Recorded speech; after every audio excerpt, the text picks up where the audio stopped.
Heavy metal got powered up to full strength in its teen years. We're putting on our leather gloves, spraying our hair, and bringing you the top 5 metal songs of the 80s. Stay with us.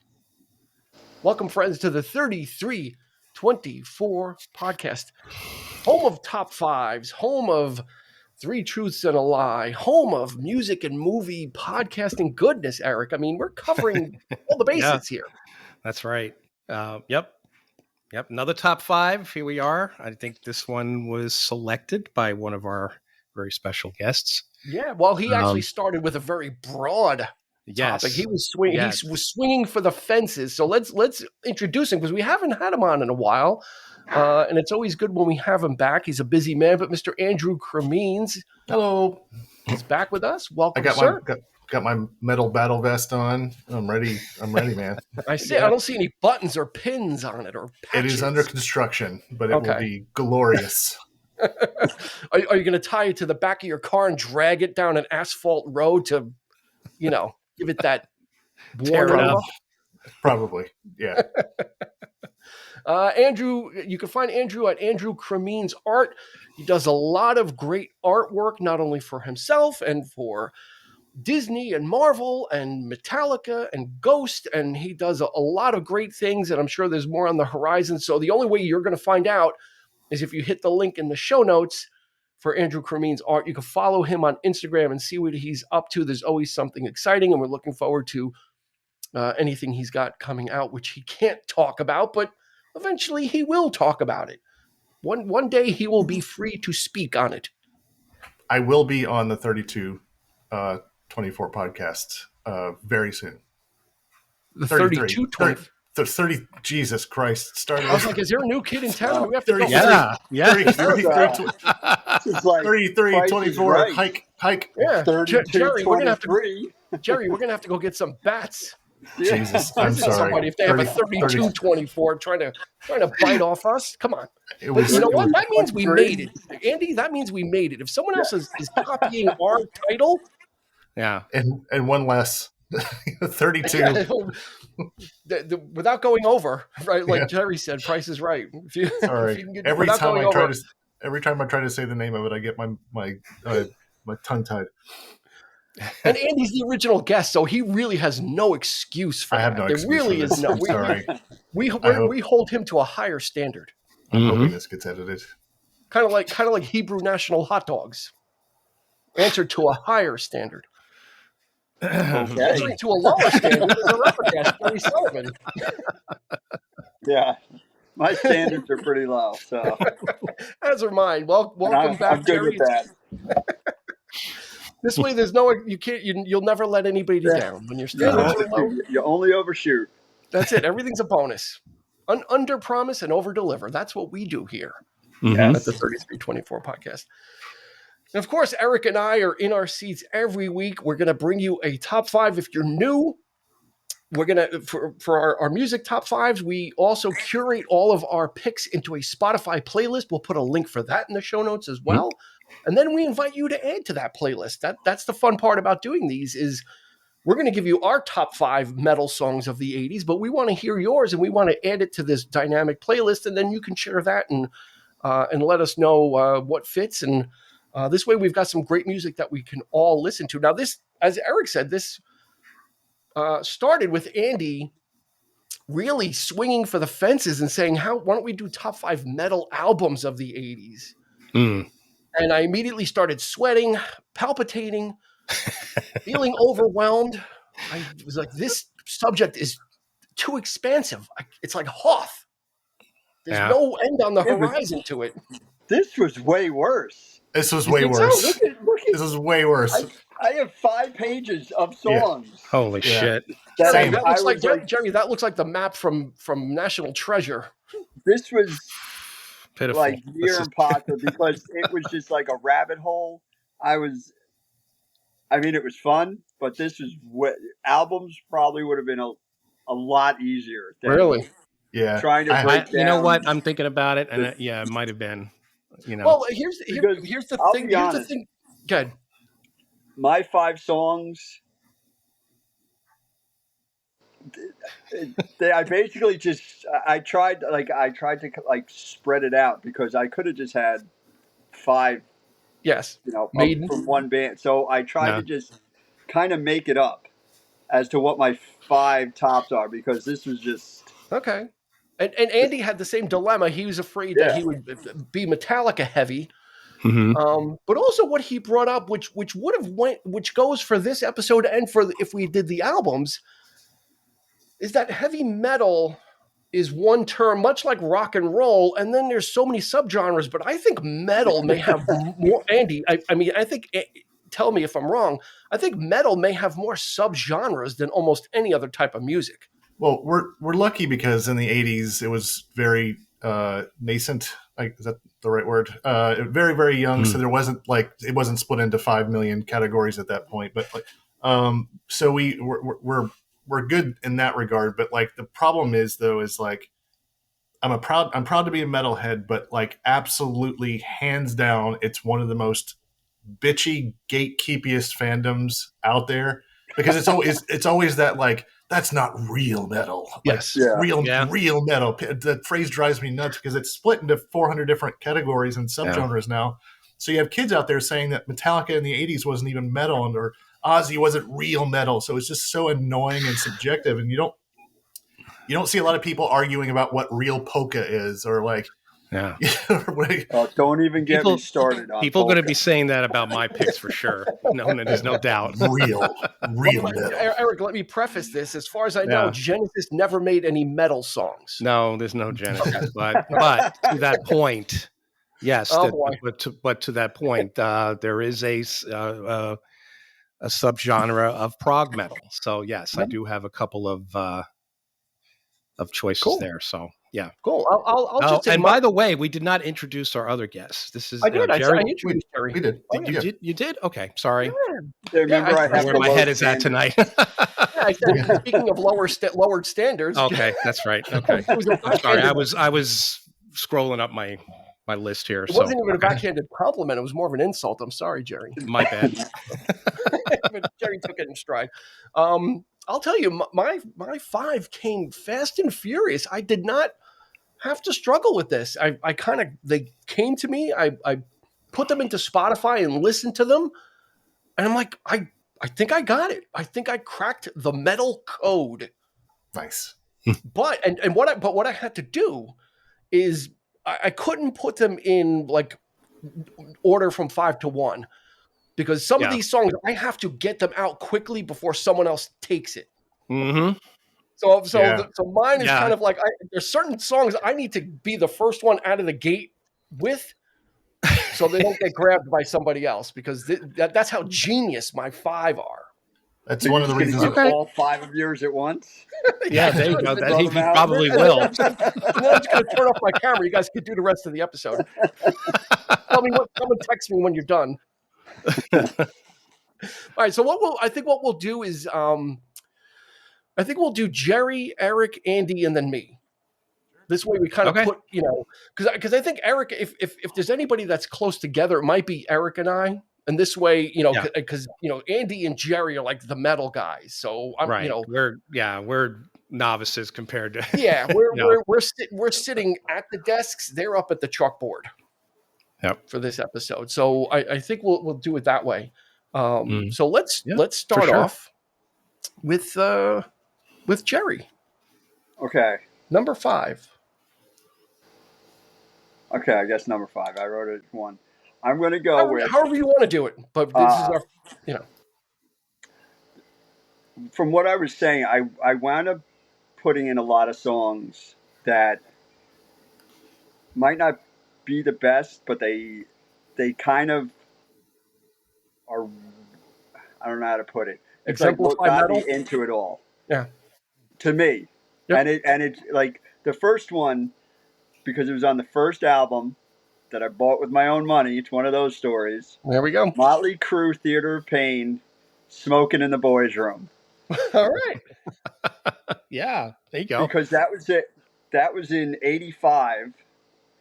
And I didn't buy it in 5th grade. I was in 5th grade then. I think I was in 6th grade. And it was the first. That's when, my class started to kind of find our ways as far as music. And my friend, for whatever reason, started down like the metal path. And the first like major one like was Motley Crue for whatever, because they were, they were kind of big at the time. Sure. And Smoking in the Boys' Room was just like this anthem-y type of thing that you just, it opened me to, Motley Crue, dressing like Motley Crue did, the whole. Mhm. And I know, some people say they're not, like, this is where the argument of what's metal and what's not. Well, they're metal. They would To be me, it hair was, metal, right? that's how I see it. Sure. And it was also like metal, I'm on the side of a lot of things can be metal because it's what it gets to your feel. Like, when I would look at a lot of lists of like metal in the 80s just to Mhm. get ideas and stuff, I would see some bands that, like Van Halen, one of my favorite Yeah. bands, I would never put in metal, but a lot Yeah. of people would have. Sure.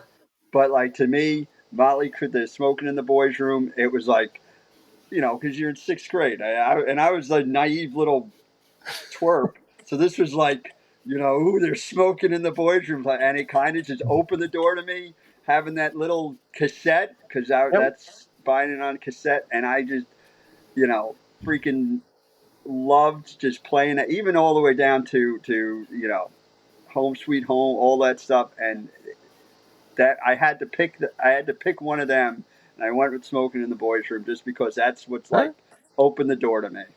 Good, I've good. seen And that- that's one of that's a cover actually originally done by Brownsville Station in the 70s. So Yeah. I've seen that video 400 million times. It's back when like we had like cool stories and videos and stuff, and it had Michael, the actor Michael Berryman from The Hills Have Eyes, the famous with the bald guy. He played the principal, and he had a big paddle and stuff. It was, I don't know, it's good stuff. Yeah, great song, awesome video. Yeah, he was Andy.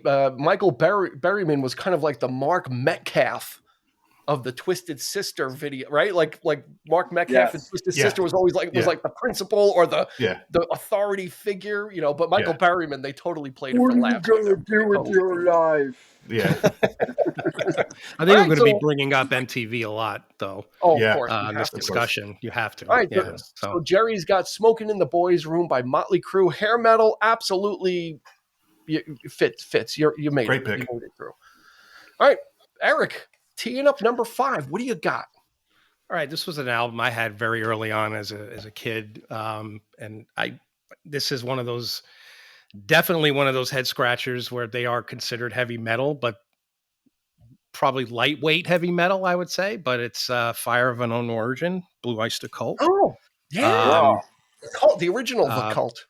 Yeah, Burning for You. I always loved that song, which is the hit off the record. But I picked there's a song called Vengeance on the album, and this album, interestingly enough, been revisiting it. It's very it's just like every song is almost a different genre in itself. Like Vengeance is probably the heaviest song on the record, and it's about, I think it's pretty much the longest as well. So it has that sort of proggy, those changes in the song, and then it speeds up towards the end, and it and there's those furious guitars and things like that. So, but they also have stuff like like new wave and they're totally embracing the sound of the 80s at that point too.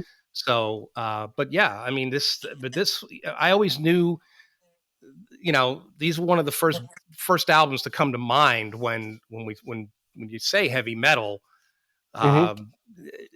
Yeah, it was around the time, and that's what I thought heavy metal was. It was Black Sabbath and Blue Oyster Cult and Iron Maiden, and these sort of very dramatic type bands, and Ozzy, and that kind of stuff. So this was on the scene at the time. Veteran of the Psychic Wars, right? That's in the movie Heavy Metal. Heavy metal. Yeah, the absolutely. animated feature. Absolutely. Yeah, they're absolutely heavy metal. So absolutely. Yeah. So Vengeance is the song you're going with. Vengeance. Yes. From Fire of Unknown Origin. Okay. Yeah. Yep. I thought about Burning for You a little bit. I'm like, you know what? I really dig that song. I really love that from them. But then some other things just kind of to put that on the list, though, that would definitely be somebody would definitely say that's not heavy metal, but because it's a hard rock. It's a hard rock song, but it's certainly not what some people perceive. I think it's the loudness factor. I don't know. Let me ask you guys. I mean, what makes heavy metal to you guys? Like, what would be the defining factor? Is it the volume? Is it the decibels? Is it the furious playing? What is it about metal that the best sort of metal that grabs you? Is it just the imagery, or just all of those For things? me, the way it started, because I got into it in the 80s when, Yeah. I'm going to sound like an old man, like where heavy metal didn't sell out, Mm-hmm. or however you like you had to search for it. Like you had to, like for me, I had to find Headbangers Ball, or my friends we'd have magazines, and Yeah. it was I guess you'd say that I mean the music, I love the sound, I love the feel, I love the energy of it. Like I said, like Van Halen has a rock energy to me, whereas like my favorite Iron Maiden just has some, it's all, a lot of it is just, I think, what it kind of brings up with you. And for me, it was also you had to find it. Like it Okay. wasn't easy, and I Wasn't went through as it. accessible at the time, I guess, right? Or Not like you weren't going to get it in commercials. Yeah, Like I get what you're saying. you weren't like okay. you know It was still a fringe. It was still a fringe it was, and genre of music a little it bit. was like the people that were drawn to it were, I guess you'd say, fringe. Like it wasn't. Yeah. You didn't hear it Yeah. on the radio. You didn't like the people, and it. I don't think this drew it to me, but like you could feel like those bands scared my parents A little because they subversive. like Yeah. they saw it. They saw the like, because it's also a lot different. Like a lot of the imagery that they projected back then Mhm. Yeah, it's like a lot of seemed different than what it is now. Yeah. Now, like, I took my son to, Metallica and Iron Maiden and stuff, and it's, we loved it. It was amazing, but we're laughing because it's all people my age now bringing their kids. yeah. And when all these bands were on their up, it was just young. Well, not just young, but the far majority was the Yeah. people that are now going back because it's been part of their life all this time Right. Okay. is what drives it now. Yeah. So back then it was kind of like, I guess to be trite, it was kind of like the way of rebelling. It was Sure. loud. It wasn't what you heard on the radio, and it just you could just be crazy with it, and it just Yeah. Yeah. Yeah. I So, think- yeah. Andy, is it attitude then? Is Well, I attitude a think part of like how you're going to define metal? I would define metal as anything of or relating to Satan, and I don't mean like. there's a lot of I was that going to bring too. that up. Yeah. I don't mean Satan worship. I mean like Yes. what we consider sinful, Mhm. like sex, drugs, rock and roll, dark Mhm. imagery, subversive album Yes. covers, Gotcha. evil, zombie. It's got to have a little bit of something that's going to scare your parents, a little bit that's going to like get you kicked out At of church its for listening to. at its most subversive, right? I mean, yeah. Yeah. Yeah. Okay. So, I mean, that being 'cause said, even- so yeah. would you consider a band like Kiss metal then? Because they projected that sort of thing too. No, I mean, it was and you mentioned, for me, bands like Van Halen, they certainly have the volume and as far as the rawness and the sort of the attitude. But yeah, I guess I get what you're saying, Andy. But it's I think we'll go with But Andy. you could hear Van Halen on the radio. That was Yeah. I think that was a big draw. Okay. And Kiss I would put in with like Motley Crue. They're a little heavier, I think, but Yeah. that kind of image that they're projecting, like, it's not just the music they're projecting; they're also projecting like this theatric, like this is they're standing out in every way possible. Metal, right? I mean, Andy, you're the defining in this room. You're the defining answer for that. For who? I'm sorry. For Kiss, I mean, with the blood yeah. and Yeah, they are. and then give us your number 5 after that. Yeah. Enough of the questions. Sorry. Oh no, they're Kiss. Kiss is a comic book.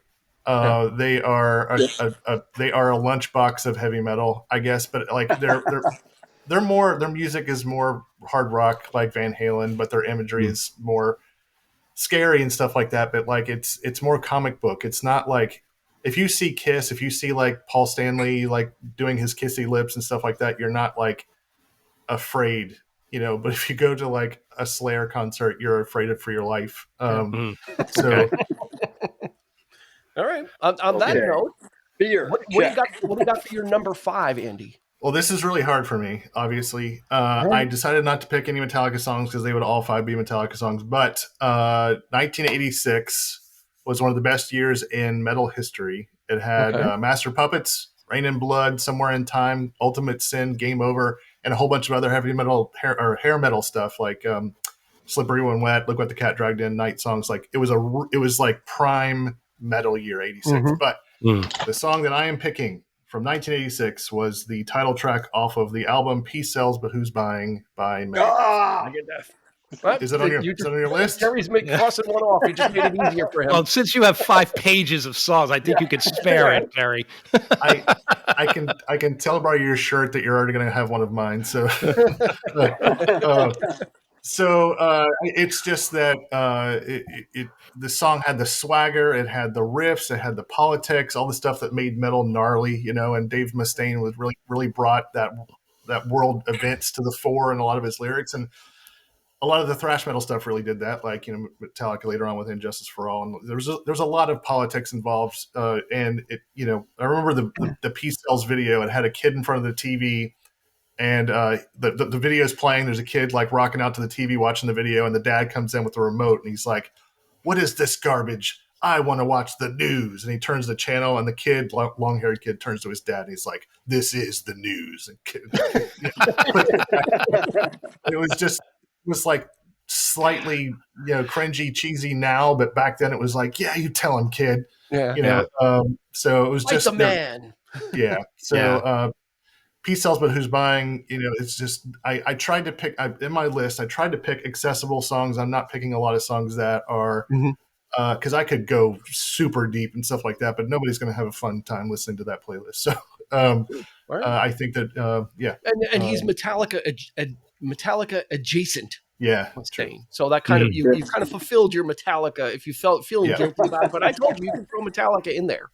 Okay, gotcha. Feel free to chuck one in if you want. So, all right. So far we got Motley Crue, Blue Oyster Cult, and Megadeth. And mine, I'm glad I'm claiming this one. I made it through the first round. 1984. This song has like a different opening from the rest of the song, and it makes it sound like something else. And the person singing it isn't really known for this type of singing, so it's almost like crooning. And then the song does a total left turn, and it's The Last in Line by Dio. Oh, nice. Okay. Yeah. I fucking love that song. It's just like starts off like with this just gentle like guitar, and Dio is actually like singing. Right? He's just kind of like crooning, and then all of a sudden then the Dio comes out like, you know, dum dum dun, you know, like it becomes all majestic. And you get this little 5'4" guy with the fingers, and he's posing, and you know, like he like there's only one Dio, you know, and it's got the whole, and I think it fits Andy's thing because it's got the whole Satan thing. They're going down into, you know, figuratively down to hell, the last in line, and it's just one. And we're talking about the music video. I watched the music video today. There's Dio's estate could have a lawsuit against Star Trek because they totally stole the Borg design. There's a couple of guys in the Dio video. They look exactly like the Borg. They got all like the gray, and they have like all this kind of electronics coming out of their head. I'm like, that's the fucking Borg right there. Like, you know, 3 or 4 years before. Absolutely. Nice. So Dio, The Last in Line from 1984. He croons and then he drops the hammer, and he's got that voice that, you know, is metal. And he's he's a staple. Staple. He's a small staple. Yeah. He's a little half staple. a staple. Yeah. He's a stapleette. Yeah. All right, number 4. We're going to go back to Jerry. we've all made it through our first round, so that's good. Although Jerry did get skunked out of one so far, so That's okay. that makes it easier for you. It makes it easier. It's I mean, it's a great song. So I'm gonna, since Andy won't do Metallica, I'm gonna drop my Metallica. Pretty much, basically, just picking a random one because I could go for any of them. But I'm going from the beginning. Four Horsemen off of Kill 'Em All. Just because, and that kind of goes to, the idea of like the imagery of Satan, but it's like the apocalypse, like all this stuff. It's just, and it's like, it's something that if someone, at least back then, I think if they heard you listening to it, they'd be like, what is wrong with you? Why are you like worshiping this? Why are you welcoming it or whatever? But it's just, it's a fun song. Like one of the live versions off of, I think it was it Live Shit and Purge or whatever. They do a great version of that where they get the crowd screaming with it, and also what I liked about that wasn't, I think I remember this right, and Andy, you can. Well, first of all, the Kill 'Em All album cover is like, it's like a hammer with blood all over, which I thought is hilarious because my son bought it for me as an LP because they got me a record player, and it's just funny to have that sitting in my house, with cats and dogs running around. But also, wasn't the original title of that album "Metal Up Your Ass"? Yeah, or something like that. The record company made him change it. The attitude that you that's what heavy metal, like that's you just, fuck you if you don't like it type of attitude. So I'm going, random pick of Four Horsemen, Metallica. Four Horsemen, there you go. We got them on the list, Andy. You can still. I had to. You can do it too, but I had to. We could not have it on there. No, I'm glad. I was hoping somebody would. Do you approve, Andy? Do you approve of the I do. Of the choice of the song? Fun fact: Dave Mustaine wrote that song, and when they kicked him out of the band, they changed the lyrics. And then he recorded his version on the first Megadeth record. It was called "The Mechanics" with an X. Huh. So when he was with Metallica, he was the one who wrote, and it's funny because but it's a Metallica staple, but nobody thinks about Mustaine writing that song. Interesting, crazy, cool. All right, Eric, number 4. Yeah, this one I have to give credit to my brother. In '88, he was, I like music that guitarists that have balls and this and this and this guy was relatively new on the scene.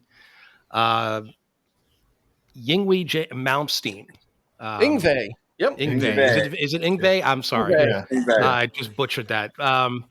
His Rising Force. So Odyssey is the album in '88. But I mean this guy was incredible. So I have to admit. I mean, he was just. And of course, the track that I picked was Faster Than Speed of Light. So I mean, it's just the fury of that playing on there is just intense. And so I had to go with that. So I give my bro little props for that one. So, but he introduced me to that. I mean, he would play that album endlessly. Check this out, and I mean, I was already gaining knowledge from like listening to a lot of different guitar players and things like that at the time, and. This guy was, he was pretty legit. He was shit. He was the shit, and of course, producer, he played keyboards. He was the kind of the maestro of the whole project kind of thing. And, reminded me of like the way he, like someone like a Trevor Rabin or somebody like that, who was, kind of doing it all, but he didn't sing, just Joe Lynn Turner, I think is the vocalist on this record, but and so very classical influenced, right, Andy? Right? It kind of like he brought in some of those elements of classical composition. The biggest Yngwie fan on the planet is Yngwie Malmsteen. Yes, that's true. He absolutely loves himself and his music. I'm sure. Yeah. The Ace Frehley complex, maybe. Yeah. Shit, I'm sure that Oh no, But, he's great. It's just he's yeah. like notorious for loving himself. Wow. Okay. Yeah. Yeah, that's great. Yngwie is just that you're talking about a virtuoso right there that kind of got lost in the shuffle of the 80s, but I think he had some substance abuse problems, if I'm not Yeah. mistaken, and kind of, I think his attitude kind of was his own undoing. I think he might have been his own worst enemy as well, for that kind of stuff. So, what's the name of the track again? Faster Than the Speed of Light. It's Faster Than Speed of Light. Yep. Off of Off of Odyssey. Rising Force. Rising Force, I think, is the band. Oh, Odyssey is the name of the album. Yeah. Okay. 1988. Yep. Got it. All right. There it is. Andy, number 4. Okay. This is my Get Jerry pissed off again. this is my off the mainstream one specifically for people that are just like throwing this playlist on. But 1986 again for the win. Raining Blood by Slayer. There you go. Slayer is not Rubin? for it is Rick Rubin. I think I'm almost positive it is. Yeah, but Slayer is not for everyone, and I'm sure if we make a playlist, and it's going to feel like a jolt between a power ballad and this song, but I would probably be tied up and shot by the metal community if I didn't put this or Angel of Death on this playlist. But I went to the farewell tour a couple of years ago, and I was directly in the pit when this song came on, and I was recording it. I have it on video, and there's 2 times in my life that I've ever thought I really might get seriously injured right now. Like I was really kind of afraid. Like Eric and I have a mutual friend, Big Chris. He was with me, and when the song started, he like tapped me on the shoulder. He's like, "I've got to get the fuck out of here, or I'm going to die." And the song started, and when it went, it was just like Muppets. Like chickens were flying everywhere. It was like somebody ran on fire, and like it was just absolute chaos. So this song, Raining Blood, like the people who usually say Raining Blood or Angel of Death is probably like the most iconic Slayer songs. I picked Raining Blood because it is just pure. If you want quintessential subgenre thrash metal, this song is the one that deserves to be on the list. It's nice. Ready. Nice. Yeah. Andy, is 86 going to be a recurring theme or No?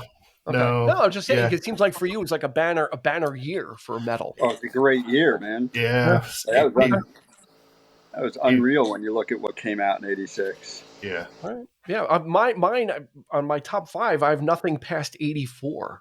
Interestingly enough. Nice. So, let me go with number 4 then.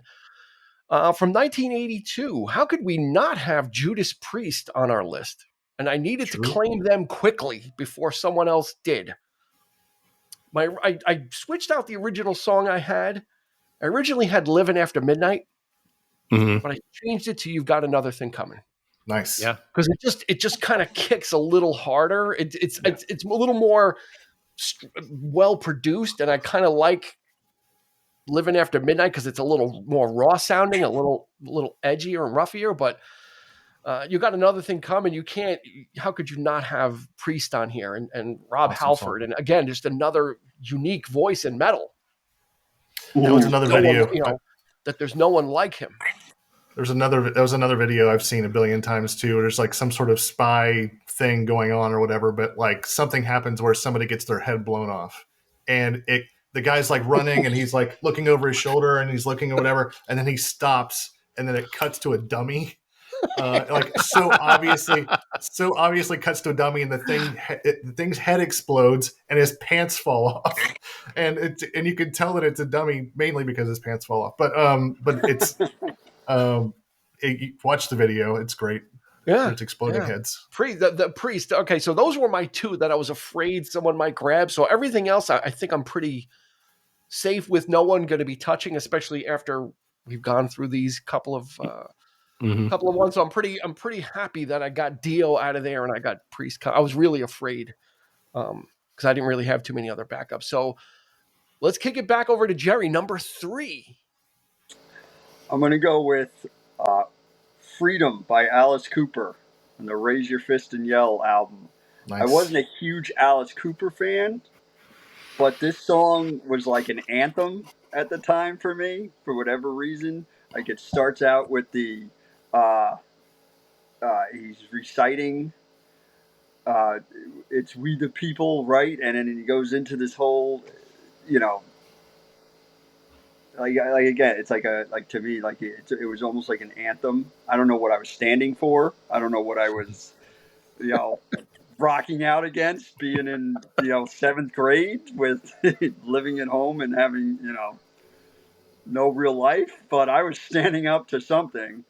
And I've always like, the funny thing with Alice Cooper was, I think his theatrics always seemed almost too scary or weird to me with some of his stuff. I know he went through some like crazy, like some of his shows were too insane for people. I heard, you know, when I was reading, but what always what always also stuck out with me was when he was in um, the Wayne's World movie, where you have, you know, you obviously have this image of Alice Cooper, and he was hanging out and he's like explaining it's not Milwaukee, it's Milwaukee, as he's going through. And I think that was one of my first times of seeing a, you know, my image of like a heavy metal rocker not being the heavy metal or whatever you like.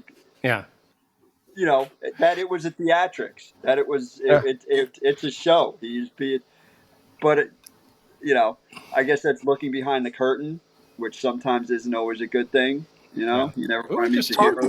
We were just talking. He's a good guy, though, right, Eric? Yeah, we were just talking. We were making these comments, I think, in an episode we just recorded, not too like, right? I mean, Alice Cooper being like one of the nicest guys or the most chill guys, like you know. Yeah, like but that's not what he serves food in the homeless kitchen. He like helps out. Yeah.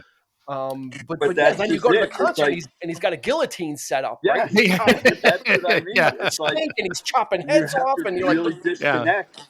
I mean, that's how it's gone now. Yeah. Where that's where I think like metal it's a different feel now, because it's like you see these guys, they have families, they have like, it's a weird dynamic to, you know, to realize they're putting on a show. They're not all like insane maniacs. Just and, you know, I'm sure there's part of it that, you know, there's some, but that took a little, like, as I grew in age, like that took it was tough, like, you know, to see that side of it. And then you realize that they're people, they're artists, they're musicians, they're not psychos, I guess. My uncle got to play bass with Alice Cooper on the Trash tour a little bit, and I got to meet Alice later on in life. And I'm a huge Muppets fan, so he was on the Muppet Show. So the first question I asked him was, "You got any fun Jim Henson stories?" And he said it was the absolute favorite thing he's ever done in his career. Was his favorite week of his entire career was being on the Muppet Show. He was just super cool, and like the history this guy has with the Hollywood vampires. Like, I mean, people he used to hang out with, like just sitting at a table with Hendrix, and you know, just like random ass people, like U.S. presidents. You'll see him with pictures. You know, like he's like, I want him to like have like a tell-all novel someday. You know, so. You know, and then he had that weird ballad in the 70s, like "What We Are Is What We Are." Like he had that weird soft rock ballad. You don't remember that in the 70s? Yeah. No. But like he met actually Elvis. Had like a yacht rock ballad that was a hit. It's called "You and I" or something. I don't know, but he met Elvis, and Elvis either like pulled a gun or handed him a gun and said, I'm going to take the gun away. Like the first time he met him, he was like, "Hey, Elvis, I'm Alice," and he just hands him a gun, and he's holding the gun, and he's like, the first thing that went into my mind was, "You got to shoot him." Like, and then like Elvis was like, "I'm going to try to take the gun away from you," and he did like karate on him or something. I don't remember what it was. It was just the most bizarre story. Like a weird story like that. Yeah. Elvis and Alice. I almost had. What's the name of the song again? My song was "Freedom." Freedom by Alice Cooper. Right. Yeah. I almost picked "Poison" by Alice Cooper. That was one of my far down lists. That the song "Poison" is just such a great. That's on the list. Feed My Frankenstein. Yeah. Or "School's Out." That was another one. Well, that's the 70s. I can't. You know, that's yeah. It's 18 and "School's Out" is a different different year. Eric, number 3. Number 3, very lightweight. I'm sorry. Right, we're ready. We're ready. I apologize, but David Coverdale, sexy beast that he was. I mean, Is This Love? I mean, the video just says it all. Oh yeah. Tawny Katane. I mean, come on, who could forget? Her like I think she was like, wasn't she washing a car or something? Is that the one where she's like on the hood of the car? She's on the hood of the car. Or she's her body. She wasn't. So I mean that imagery alone. So, but Kelly was you're not going to put White Snake on there. She was a big fan of the guy. So yeah. I mean, but I mean, how many of these kinds of things were also on the scene too, right? The ballads, the sort of course, yeah. But absolutely, in comparison to some other bands, of course. But I think there were ballads that were a little harder. This was pretty lightweight, but it is what it is, and it is part of the scene. So it's hard to, or it's wrong. It's wrong to say the White Snake were underrated because of Here I Go Again was ubiquitous. Yeah. It was everywhere. However, they have some songs like Still of the Night that is just like masterful, masterpiece. Yeah. So like they're underrated as far as songwriters are concerned. They had some great freaking songs, man. Yeah. I actually had them on my list, but from the album before, so I took it off from Slide It In. I mean, they became known because of the follow-up album and the MTV effect. And once you put that, once it got into heavy rotation, they became Here I Go Again and Is This Love? And, they really kind of, but before that, David Coverdale was in Deep Purple and Whitesnake was this kind of bluesy, metally band that he was kind of building on his own, this whole project and writing all the stuff. So, yeah, you can't, and he was, you could call him a Planty style imitator or a Planty style singer in some respects. Still of the Night, Andy. I mean, come on, that's pure Zeppelin. Yeah, 100%. They even break into like like the violins, Yeah. Yeah. And Tawny Katane was not contained. She was not just with Whitesnake. She was like all over the metal scene. She's actually the girl on the cover for Out of the Cellar by Rat. So she was like kind of around, but she was in Witchboard, which was very nice. Like and on Seinfeld, very nice. Shout out 1987 horror movie. There you go. All right, well, we'll kick it right over to you, Andy. What's your number 3? This one was super hard for me because I wanted Anthrax on this list, but I didn't know what to pick because there's so many that I love, like Indians, Among the Living, Gung Ho, all those songs. But I went with the perennial metalhead favorite, 1986. Again, sorry, Cotton Amash. It's just one of those simple songs about dealing with some difficult, stubborn person that you just want to beat the shit out of. But I wanted Anthrax on here because they were the thrash band that wore shorts like Jams. Remember Jams? And they made jokes and they joked around and they were jumping around the stage while everybody else was just like all uptight and like just true metal, whatever. They were like listening to whatever the hell they wanted to. Like had Teenage Mutant Ninja Turtles stickers on their guitars, and they ultimately did the first, if not the first, metal rap song called "I'm the Man," and then they later on partnered with Public Enemy to Bring the Noise in '90. Without that, you wouldn't have had Rage Against the Machine. You wouldn't have had new metal. Because back then, like rap and metal did not mix. Like there are two cultures in the late '80s that did not overlap on purpose, and bridging the gap was a lot of people's gateway to other genres of music and stuff. So Anthrax is super underrated outside the metal community. I needed to put us on there. Cotton Amash is one of the favorites. Yeah. And, my Anthrax claim to fame is I played softball with Scott Ian. Oh, awesome. Yeah, he's great. When I worked at Crazy Eddie in the late 80s. It was like a my softball claim to fame is one of their, I think, former guitarists, Rob Caggiano. I graduated with him. Nice. From Fordham Prep. It was amazing to see him up there. He was See, an amazing Eric, guitarist. Eric? What's your Anthrax You connection? gotta Give us have an you Anthrax have to have a story. connection. I think I went to see them with Andy. I Oh, think yeah. that's probably From he took me to see Anthrax. I think it was a reunion. 80s wasn't that part of that 80s reunion tour? No, Andy but was I was think it? we No, definitely that went. No, we went to a hair metal thing to hairball, ultimate hairball together. okay. But Was that all it's fun. cats?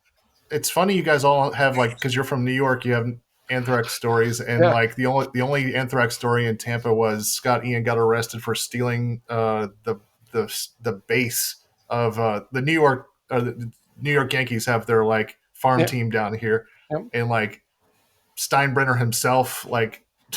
I had him arrested. I don't know, some weird ass story with Scott Ian for stealing a bass from the baseball field.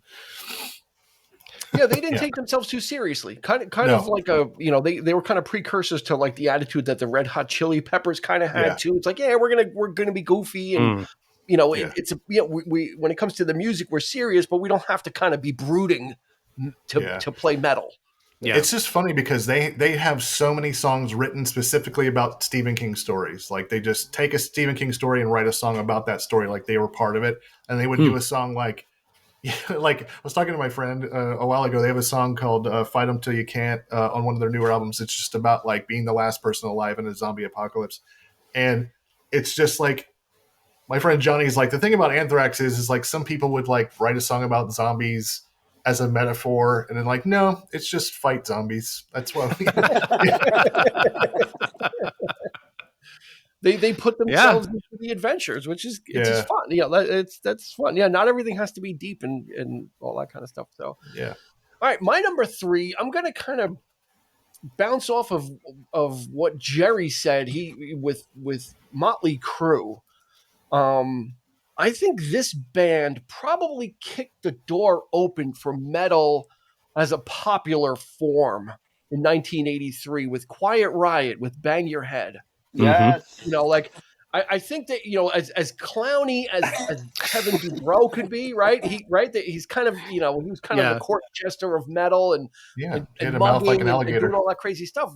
Quiet Riot kind of really with Come On Feel the Noise kind of made it accessible pop metal. Yep. And then Bang Your Head just became like the anthem, Metal Health. Yeah. It became like in the early 80s that became like the anthem for metal as it was on the rise. It was kind of like, okay, metal can be popular also, and it can hit the charts, right? Because Come On Feel the Noise was a hit. And then you saw kind of Twisted Sister start to hit, then you started to see these kind of metal bands kind of pop up and kind of pop into the charts. And I think it was, that was 83. So I'm going to say that, Quiet Riot kind of kicked the door in a little bit for that. Yeah. Kevin Dubrow had a mouth like an alligator. Yeah. Can you elaborate? Does he Randy need to? Rhoads, Yes, I'm not. Okay. Randy Rhoads was in that band before he was ultimately guitar player for Ozzy, and just made one. Like if there is an album on the planet that I've listened to more than any other album, it's Diary of a Madman, which is just from Ozzy, which is just Randy Rhoads was just an absolute genius. But he started with Quiet Riot, and they stole him from Quiet Riot. Great band. And Rudy Sarzo also. Rudy Sarzo was a bass player for Quiet Riot, but he was like the bass player on like so many bands. He was with David Lee Roth, he was with Whitesnake, he was with Quiet Riot, he was with Ozzy, and he was playing on their like big tours too. So he just kind of like was the bass player for every band that was hot at the time. He was great. Great guy. Yeah, he was like a session. Like you needed a bass player, you needed someone to fill in. Because I remember watching like when the Whitesnake album came out, then all of a sudden I'm like, what the fuck is Rudy Sarzo doing? Like, and all of a sudden he's in Whitesnake. I'm like, wait, what happened to Quiet? Like he just became like that utility player in those bands where he would just kind of go. And he's a pretty humble guy. He's a really good bass player. Totally. Though. Yeah, really good bass player. Just kind of one of those guys that you know what he looks like because he had like the kind of the mullety hair, short on the top, long in the back, and he would do the thing with the bass on the top and like play on the top and lick his finger, all that metal stuff that they used to do. Sure. All right, we're moving on to number 2. Now, don't forget, everybody, hit us up on Instagram, Facebook, YouTube. Let us know what your top 5 are. You could even throw in some honorable mentions, and we're going to add this to the Spotify playlist. We're going to put that link in the show notes so you can listen to that, or you can share it with your friends as well. Let them know and have them contact us and send their picks over, and we'll just add it to this growing playlist on Spotify. And without further ado, we're up to number 2. So, Jerry. Okay, so curious that Andy had brought up Randy Rhoads and Ozzy. I almost had one from Diary of a Madman, but I went with, and this one was I felt like I was taking an easy way out. I don't know. Not from, I think it was Blizzard of Oz, but from the tribute version of Crazy Train, which actually became a very popular video because they had Randy Rhoads' Flying V guitar on the train. Yeah. The funny thing is, it's that image, and when you're watching it, you see images of Randy Rhoads and Ozzy in concert. But it's juxtaposed with it's a bigger beer than I thought. With Ozzy Osbourne with the short hair. Yeah. And the video of it looks like the ABBA video. Or was it ABBA? The Take on Me, Wham video. Yeah. If you see it, it's like it's a weird juxtaposition of how they show it. But I know what you're talking about. Yes. I know what you're talking about. Yes. Okay. Yep. Well, I love the original studio recording. Tribute was like my first. When Theater of Pain was my first real album. Tribute was my first introduction to Ozzy, and my friends were all into playing guitar, and Randy Rhoads was like one of their heroes. This is my first real introduction to him, and I, went down a rabbit hole of magazines and stuff back then because that's all you had, and that's probably an album that I've listened to start to finish because it flows, and it was always like I remember arguing with people like grown-ups at the time. Like there's a song on there, Suicide Solution, and all they saw was the title. And they always thought, oh, he's preaching about suicide. I'm like, no, you got to listen to it. Yeah. It's about Suicide is slow with liquor. alcohol. Like it's not telling you to kill yourself. But I remember that was also like an introduction to arguing with like older family members for that heavy metal's they're not just Satanists killing children and puppies. There's more to it. But Crazy Train, I remember it got pretty big at Manhattan. But like just the way that that version of it, just every time I hear it, I just get this rush going through me because Ozzy sounds great, Randy Rhoads sounds great, and when you hear the story of Randy Rhoads being cut down like so early in his prime, like it's one of those you wonder what could have been. So the original version's on Blizzard of Oz, which is always also an 80's version. I did check that out, but I was picking specifically the tribute version, which was like a little 8er in the 80's, Crazy Train by Ozzy Osbourne. Yeah, I think Ozzy had like the feathered hair, like that. Yes, like it was a little different than earlier on in his career. He wanted looked like he wanted to speak to the manager. Yeah, yeah. There's a really I love the song Believer, and the song the live version on that album is the best version. Like I just love that. That's super evil sounding. From that album, love it. All right, we got the Prince of Darkness finally on the list. So, that's only leaving one for Jerry, and I'm guessing it's gonna do with his shirt. I'm supposing, but stranger things have happened. So, Eric, what do you got? You're right. What a shame! What a shame! No, Eric, you should pick a Maiden song just to fuck. That's fine. Yeah. He's got pages of other shit. No, I'm not going to do that to Jerry. I'll put my Maiden. I'm saying it now. I did have one, but I'll put it in my honorable mention. So number 2. So I'll move this one up, and this one's for Andy. Oh boy, got me into, and I guess it's one of those bands. Like I said, it's one of those alternative metal Faith No More, 89. Nice. It's Falling to Pieces. I love Yep. Awesome. the groove of that tune, the bass. I mean, Mike Patton, he's got one of the most unique voices. And you turned me on to that, Andy. You introduced me to that band, and they're so great. Yeah, I was that album is phenomenal.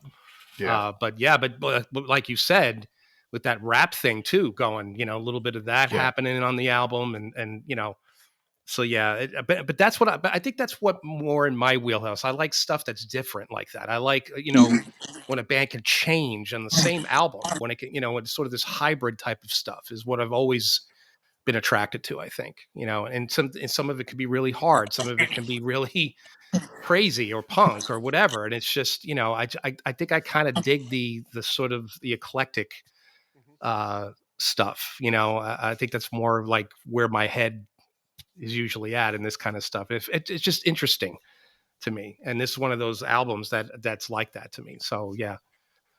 So cool. There it is. And Mike Patton has a couple of other projects, right? Mr. Bungle was a Mr. Bungle was What was the other one? What was the other one, Andy? There's a million. Phantomas and the Boobs. What was it?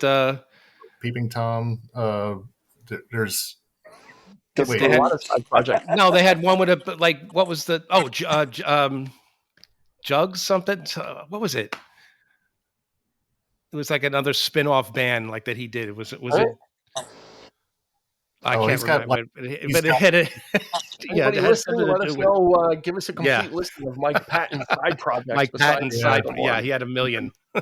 And Keeping Tom was awesome. Mr. Bungle. Yeah. So Faith No More, they hit it big with Epic. I mean, that kind of brought them. Mm-hmm. Yep.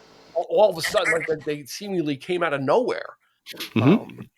And it was at that right time. It was that same kind of thing that it wasn't Chili Pepper-ish, but it was that kind of same feel of like funk and metal but something totally different as well. Mike Patton's, like Eric said, his vocal stylings were totally different and something, and he had a crazy look in his eyes too. Yeah. You don't know what the guy's going to just fall off and like swing at you or what, right. You're not sure. Yep. My mom wouldn't. She was very upset whenever he was on screen. She's like, he's making fun of people with disabilities. And I'm like, I don't think he's playing. I don't think. I think he's just going. He's just doing it. He's just, I don't think he's making fun. I don't mean it that way. I just mean like he's just moving. Like he's not. He's not thinking like I should. I think it was like just parody. Kind of like Joe Cocker, like 100%. And it kind of inhabits your performance. So, all right, Andy, number 2. We're closing in here. Circle in the Drain. Okay. That sounds like a metal title. That sounds like a metal song. Circle in the Drain. If it's not, it should be. Dean, is your song from 1980 or 83? Neither. Yeah. Neither. Okay. Of my last 2, neither. Okay, I'm going to go on a limb here and hope that nobody picked this one, but it is got to be Ace of Spades from Motorhead. Ooh. Lemmy. Lemmy Kilmister. The song itself smells like cigarettes and Jack Daniels. Like you put. If you own the record will steal your motorcycle and go vandalizing small towns. Like it's like the song is just if it wasn't for Lemmy, there'd be no Metallica. There would be very few hardcore bands. There would be like the song's become some sort like kind of like a Tide commercial at this point because we heard it so much, but like if you think about that song. You're on a highway at night. That song comes on. You're going to start driving faster. That song is from 1980, so it just barely made it on the list. But we got to have Ace of Spades from Motorhead on there because without Lemmy, there is no Nikki Sixx. There is no Lars Ulrich. There is no, he was. I thought one of you would pick Motorhead for sure. Either you or Jerry. So down. It was on my short list. Don't worry. On the short list. Yeah, just a down and dirty. Power I don't even know if they're a power trio, Andy. They're beyond a power trio, right? Yeah. It's just crazy because the band he was in, it was like A Mighty Wind or something. I forgot what it was called, like something Wind or something, but it was like all folky and then he went from that to like, he's just gonna drink and smoke and break your face. That iconic Rickenbacker bass that he would play. I mean, and the way he would sing up, kind of like Noel, like Liam Gallagher. He did it before Liam of the mic up in the air and singing up into it just to get the full vocal range that he needed, or the growl that he needed. And not the most attractive man too. So he kind of embodied like, I'm afraid of this, and their logos and stuff. It's like, this, if I saw that on the back of someone's denim jacket, it's like, I'm not. I'm gonna walk across the street, even if I don't have to go that way. I'm like Step Brothers. I'm like, we're not gonna go down that way. Did you guys see Airheads? I think it is, with Adam Sandler. And Steve Buscemi and Brendan Fraser, long time ago. Wasn't Lemmy the guy that when they're outside he yells out, "I masturbate constantly"? I don't remember. When the crowd is outside and their people are yelling stuff, a guy stands up and he yells out, "I used to masturbate constantly," and everyone like takes a breath and then they cheer for him. And I am almost positive that is him. Well, someone told me that. I know the lines in there. I'm almost positive someone told me that was him, which always blew my mind. He's in the movie, so it's probably him if you remember. Yeah. Awesome. Yeah. It seems. Him and Ozzy. There's a collaboration of him and Ozzy doing Hellraiser, which is one of my favorite versions of that song. Wow, we have like the metal aficionados here, Eric. I feel like I know it's a great song. Like I said, I feel like I'm in nursery school. Like, right? When do I get my juice box? Do I get a nap? I need a nap right now. All right, my number 2. This, I'll ask. And I'll defer to Andy and Jerry if they are metal. I think they are. I think we can get them in there. This band started out as one thing, very gothic, alternative kind of rock, or whatever you want to call it, and then did a complete 360. Totally, within one album, changed their entire sound, and it was nothing short of electric. That's the hint. The Cult. I knew. Yeah. I knew the opening track from their 1987 album Electric, called Wildflower, signaled a totally new sound, a band that totally went from psychedelic alternative goth to stripped down AC/DC style metal. Yeah, Firewoman is a metal song. I like they're Bob Rock. I don't know what song you're picking, but Bob Rock. I picked Wildflower from. Okay, sorry. Awesome. I've never heard that one, but I need to listen to it. Yeah. Bob Rock, who produced Motley Crue and Metallica and stuff like that, who did the Cult, and a lot of metal friends that love the Cult. They're of course. Yeah, they kind of skirt the hard rock thing. They pass. They make that. They pass. Yeah, they pass. Get the bell. The Cult made it through. Yeah, they've been ever since that album came out, because I've always been attracted for some reason to bands that sound like other bands for some reason. Like I got into Whitesnake because they sounded like Zeppelin. Yeah. When I first heard Love Removal Machine by the Cult, I'm like, this sounds like AC/DC.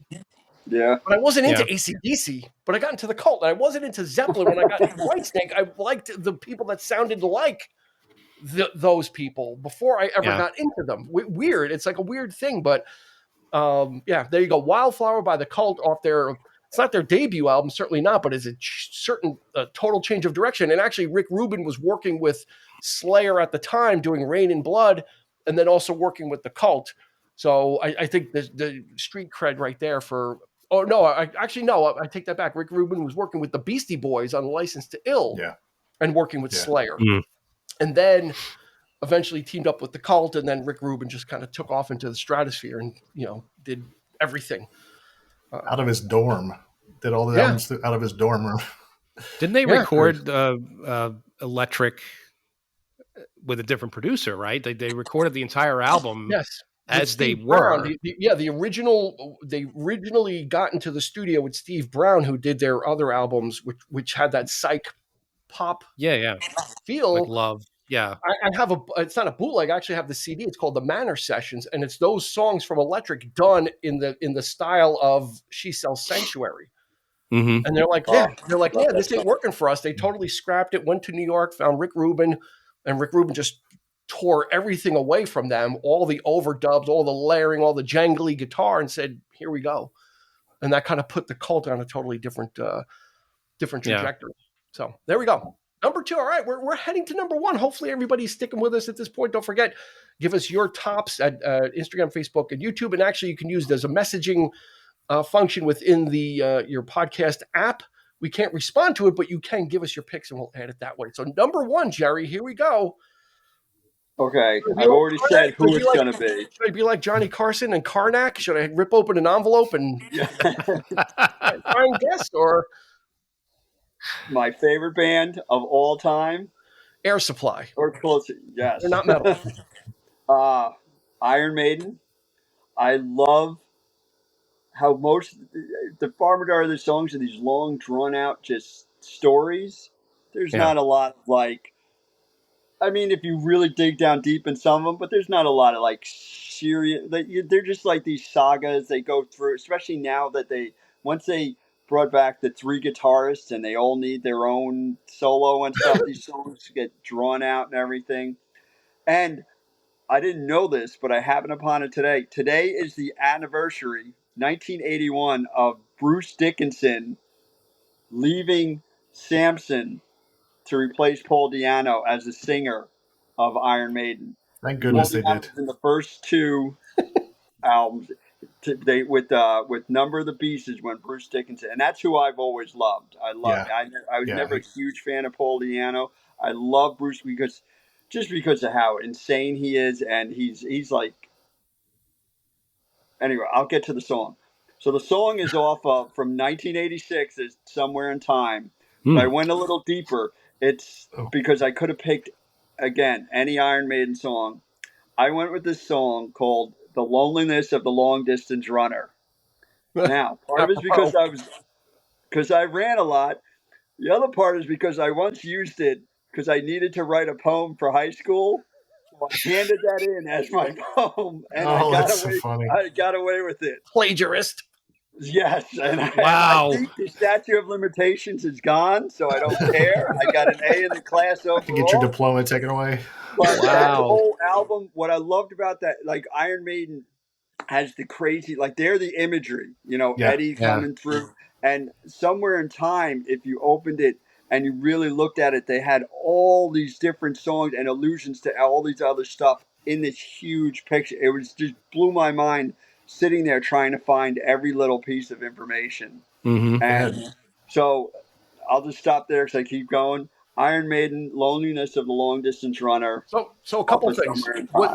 Is Somewhere in Time? Is that the Egyptian Eddie? Is that the Egypt one? No, it's the Blade Runner one. Blade Runner one. Okay, all right, because there's so many different iterations of Eddie.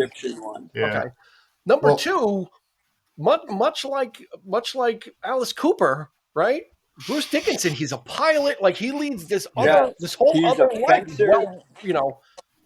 Well read and does all these different things. And did you thank him in your senior quotes in your yearbook for getting you through?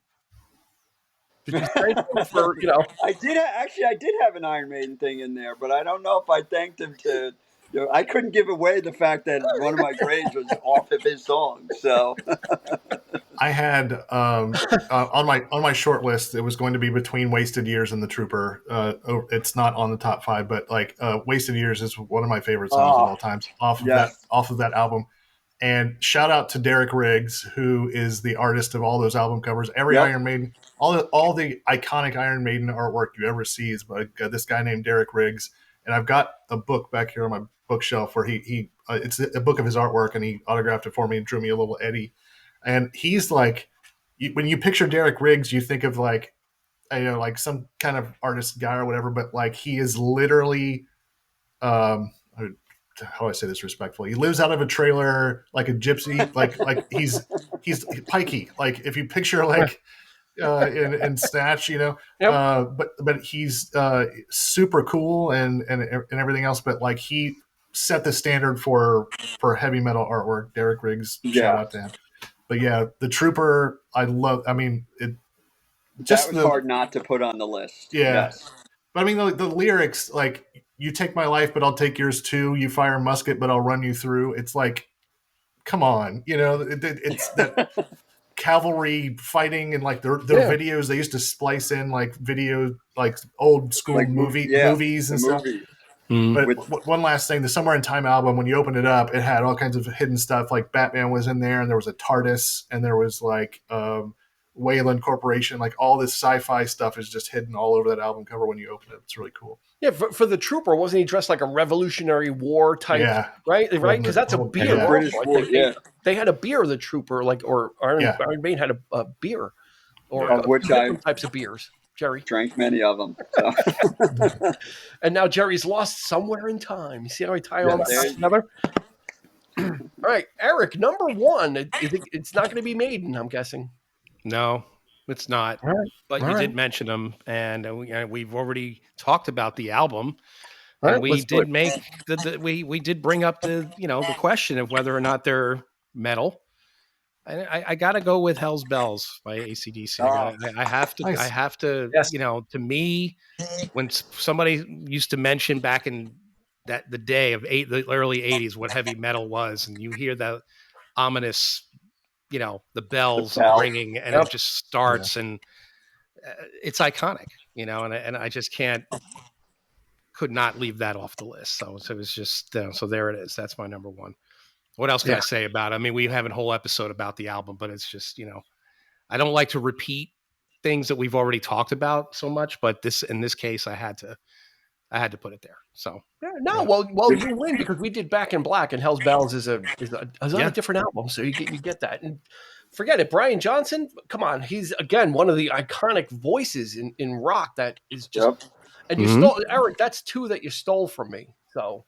That's what I was worried about, these other two guys and not you. Okay. You're the guy that's kind of creeping in and stealing Whitesnake and then stealing AC/DC from me. Although they're on the honorable mentions, but I'm glad though because it's how could you not have AC/DC on there? We're talking heavy metal royalty, just from staying power, from weathering, losing their lead singer, and then coming back even stronger and just kind of.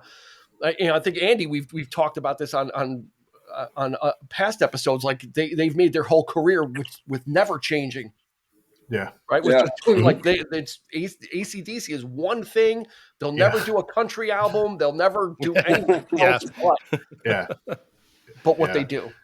Oh my God, the other day, Let There Be Rock came on the radio when I was driving, and there's just that driving bass that and like.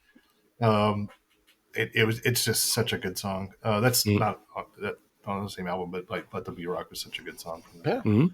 All right, well, kick it right over to you. Number one, Andy. Is this, are you struggling with this one, or you've got it on? No, a couple of the ones that I had are adjacent to what you guys have picked, so I'm digging into my list here. But it's not number one in a sense of it's my number one favorite. It's just it's on my list. But it will be from 1983, "Foolin'" by Def Leppard. Ooh. Def Leppard is probably there's that one's personal to me. I know that there's probably better Def Leppard songs. Like I love "Bringing on the Heartache." That song is so good. But there's "Foolin'" specifically,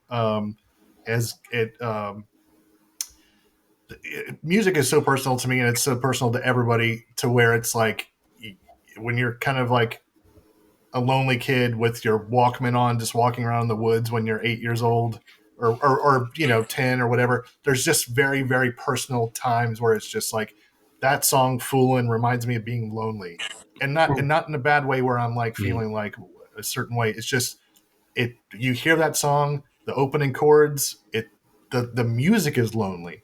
The song, the lyrics are "Lady Luck never shines." So, it's the first lyric to that song. It's just such a beautiful song. And we've talked about Def Leppard before on this podcast. I don't remember how it got brought up, but their vocal harmonies, Def Leppard, are almost like keyboard. Yeah. Like they're like synthesizers. They're so airy and like layered perfectly. So like Def Leppard's just some people would say they're hard rock, not heavy metal, but I, kiss my ass. There you go. And that's the most metal response you can have to it. Enough said. Yeah. It's my ass if you got a Period. You get, you know what, Andy? You get the bell. Don't feel bad. It's Def Leppard, absolutely. Again, because and it's not splitting hairs. There are so many subgenres, like we said at the beginning of the episode, that it's one of the broadest kind of genres there is. Where and I was looking, and that's again where the conversation with Andy started, because I had started looking up, and there's crank metals, serial metal, cartoon metal, like you can put almost any word in front of metal, and it's a genre, like literally. So Def Leppard, and that we can owe those. I think we owe those airy vocals to Mutt Lange, and his production style. Because once they did Pyromania, and then after that Hysteria, they kind of zeroed in on that formula of this is how this is their sound, and no one else sounds like them. Mm-hmm. And they kind of figured it out, and it's like, this is particular to us, this type of sound. So, that's fantastic. Foolin', love it. Love it, love it, love it. All right, my number one, again, all my stuff was from, except for the Cult, everything was from actually 84 and earlier. So I'm kind of thinking like, almost like pre-hair metal, right? Like all my picks are kind of like the kind of metal in its kind of infancy in the 80s, and this band is just like, I kept coming back to this song, and that's why I put it at number one. It's the Scorpions, No One Like You. Mm-hmm. Great. Like they're really like under, like, they're kind of got lost in the sauce, a little bit. And that's why I made the joke earlier. Andy sent us an email about the weather, and I kind of tipped my hand because I said, should we rock you like a hurricane? And I was kind of like, I don't know if I want to put that in, because then they might think that that's what I'll have. But, the Scorpions, like in the early 80s, they were just really, like before Rock You Like a Hurricane and all that Winds of Change type stuff. The early Scorpions, they had the double guitar attack with Matthias Jabs and Rudolf Schenker.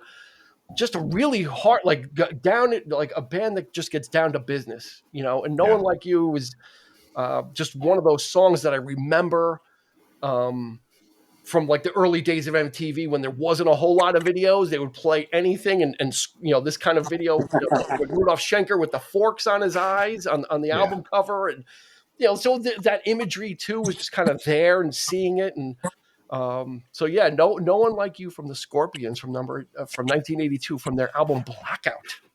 They had great songs. I loved Big City Nights. It's a great song. Rock You Like a Hurricane. Big City Nights was live, or that was a live thing, because that was on their live album, right? When they kind of broke big.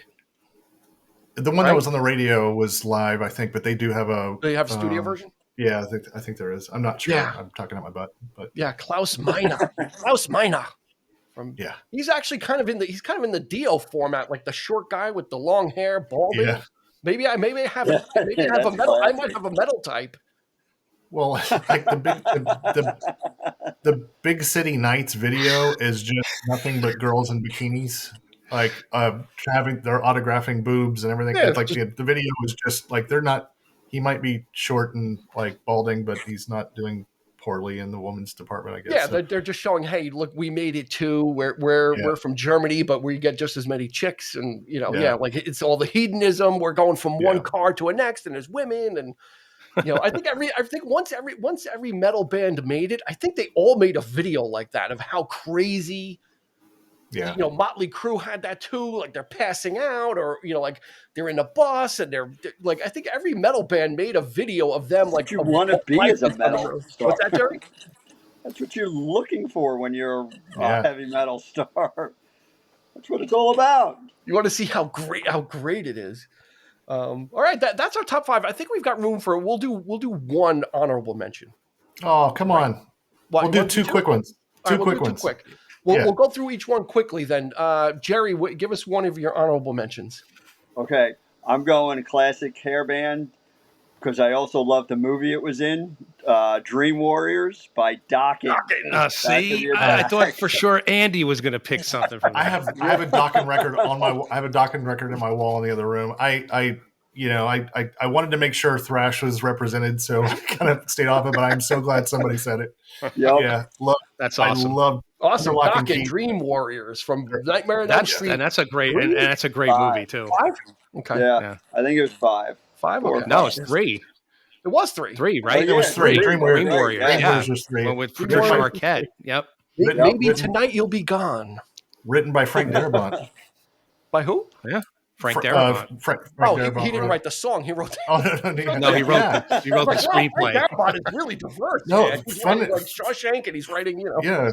No, writing Dream yeah. Warriors, the song. Yeah. Yeah. Don Dokken wrote Shawshank, yes. Yeah. And that's why you don't see him anymore. He's retired.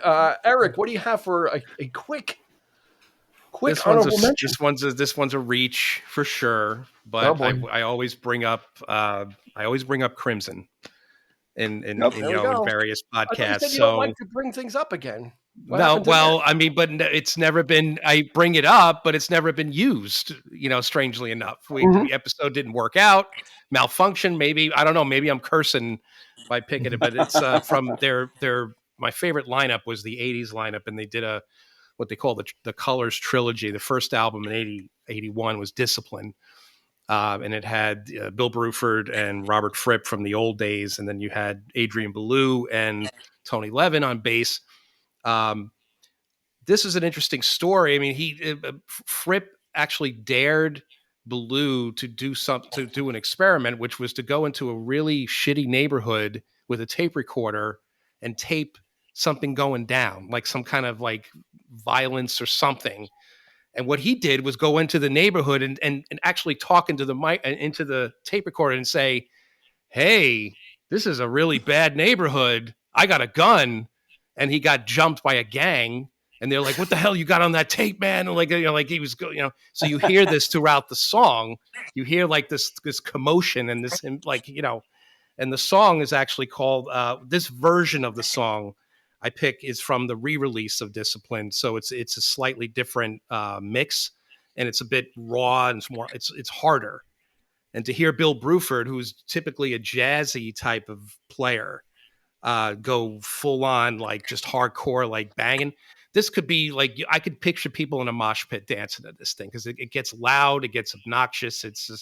It's called the Terrifying Tale of Thala Hun Junjit.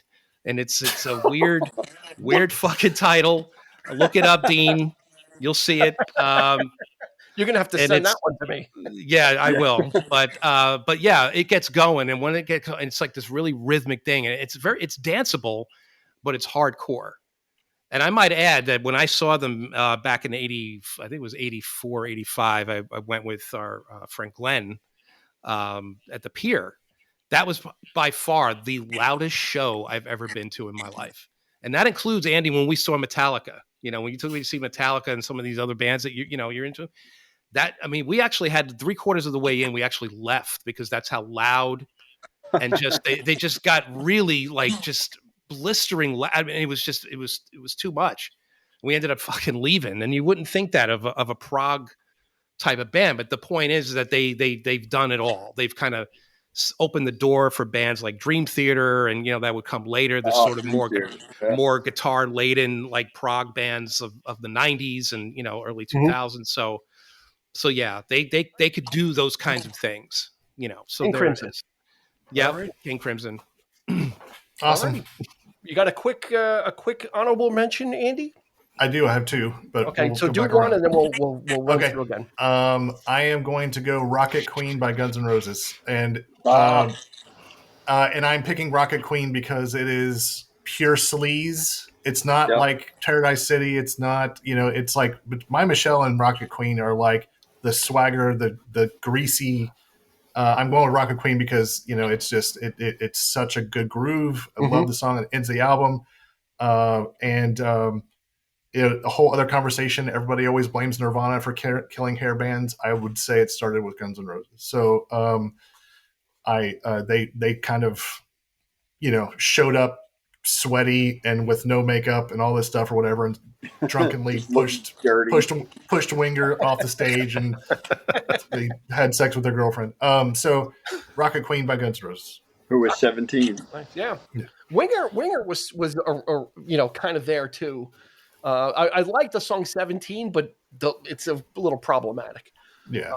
Anyway, it's tough to like it at this age. Yeah, it's kind of like, all right. My two honorable mentions are going to be related. My first one, the group was known as Kingdom Clone. It's Kingdom Come. And the name of the song is Get It On. These guys were unabashedly trying to be Led Zeppelin again. And like I said earlier, I kind of got into bands that kind of sounded like bands that I didn't listen to.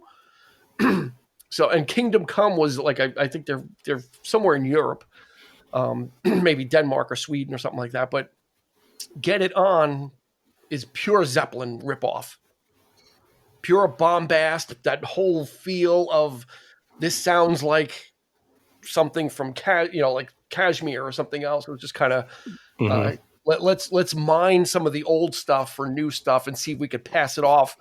Hence, they became known as Kingdom Clone because it was that unabashed. They just went for it. They didn't care. They were the odd band out on the Monsters of Rock tour in '88. It was Van Halen, Dokken, Metallica, and Kingdom Come, and Scorpions. Yeah. So everybody's like, "Who the hell's Kingdom Come?" Which one of these doesn't belong? I know. Yeah. One of these things is not like the other. All right, that was that's my first honorable mention. Jerry, give us one more. Let's roll through these. Okay, since Andy took my Guns N' Roses from me, I'm going to go a little different route. I'm going to go "Kiss Me Deadly" by Lita Ford. Ooh. Yeah, wonderful. Yeah, nice. From 1988. Yes. There you go. Loves me some Lita Ford. Yes, repping the women. Yeah, plus she was just freaking hot. So, what more could you ask for? That's it. Member of the Runaways, but you liked her when she was older. You liked her when she was an adult. Absolutely. Just to be clear. Lita Ford was just kind of like from the beginning, like rock and roll, and just kind of still is. And had an Ozzy collaboration. Yeah, closed my eyes forever. I follow her on Facebook. She just turned 66. She's still awesome, still rocking. Yeah, absolutely. Yeah. She didn't let anything get in her way, especially when in the shadow of Joan Jett as well, who kind of cast a really big shadow. It became like, oh, Lita Ford. Oh, she was in the Runaways too. It's like, oh yeah, she was. She was the guitarist. Like kind of, these other, the Joan Jett legend kind of really overshadowed everything, but Lita was just plugging away and just really playing hard rock and really going for it. So good. Awesome. Eric, what do you got? All right. One more. Well, since nobody picked them, we did mention them several times. Van Halen. I'm going to go with Cabo Wabo from OU812. Van Hagar. I don't know. I did the album, I'm staying out of it. Van Hagar, no. I consider them hard rock. They toured with plenty of bands that would be considered metal. So like it's and I don't think very many metal bands would be like, get them out of here, it's not like they are, pioneers, so like Van Halen's amazing. So and OU812 was actually a really good album too, because it kind of after the 5150 they kind of figured out what their secret sauce was, and I think it's a step up. Yeah. It's also the longest song on the record, which I don't know if that gives it any kind of merit or anything. It's like over 8 minutes. So there you go. Yeah. It's going to be a 5-hour playlist between this and Maiden and Megadeth and all that. Andy, one more. What do you got?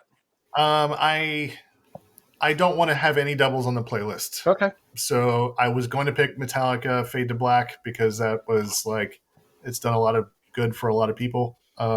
But Four Horsemen's awesome. So I'm going to go Round and Round by Kiss. By Rat. Sorry. Round and Round by Kiss. Jesus Christ. Too. Excellent. That's a great Round song. and Round by Rat. Stephen Awesome. Pearcy. One of the Yes. Milton Berle's in the video. I love that. Yeah. I was watching that today.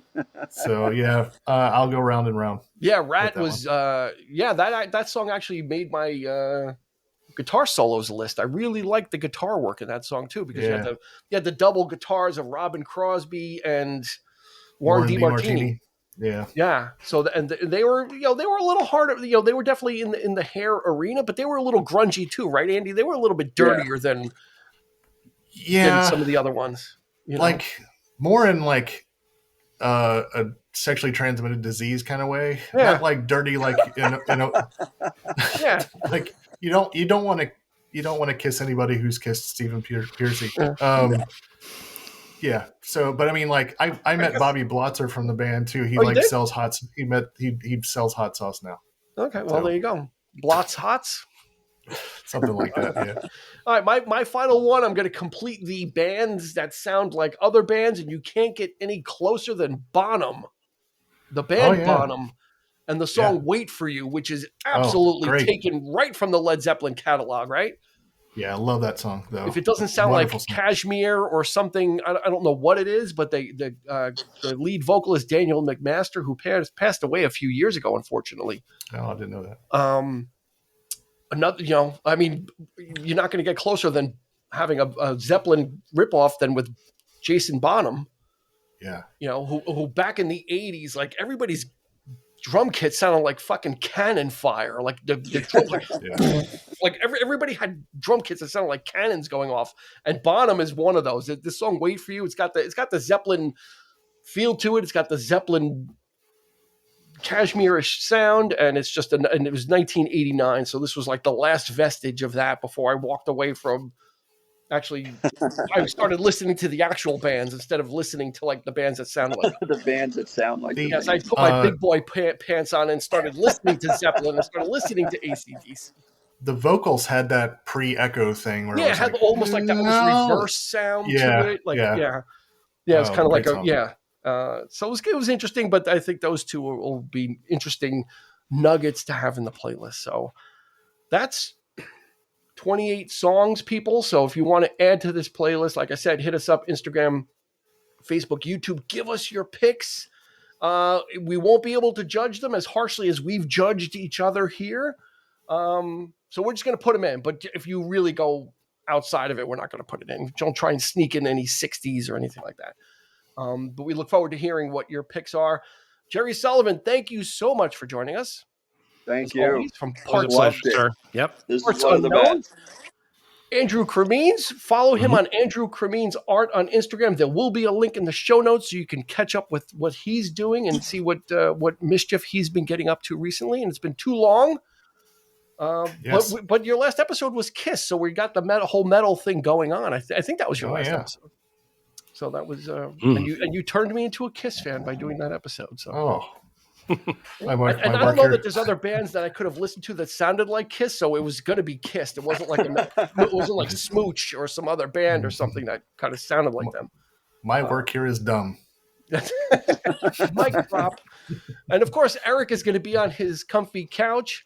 Now I'm going to be here on my hard green IKEA chair until the next time we see each other. New episodes drop every Thursday. But go ahead and just follow us so you get a notification on your favorite podcast platform to know when those episodes come out. And if you can give us a rating, that would be super awesome. Just swipe it over. If it's 4 stars, give us 4. If it's 5, give us 5. Sky's the limit. I think we've earned it. We deserve it, but we appreciate your support either way. So for Jerry, for Andy, for Eric, this has been Dean. We will catch you on the flip side.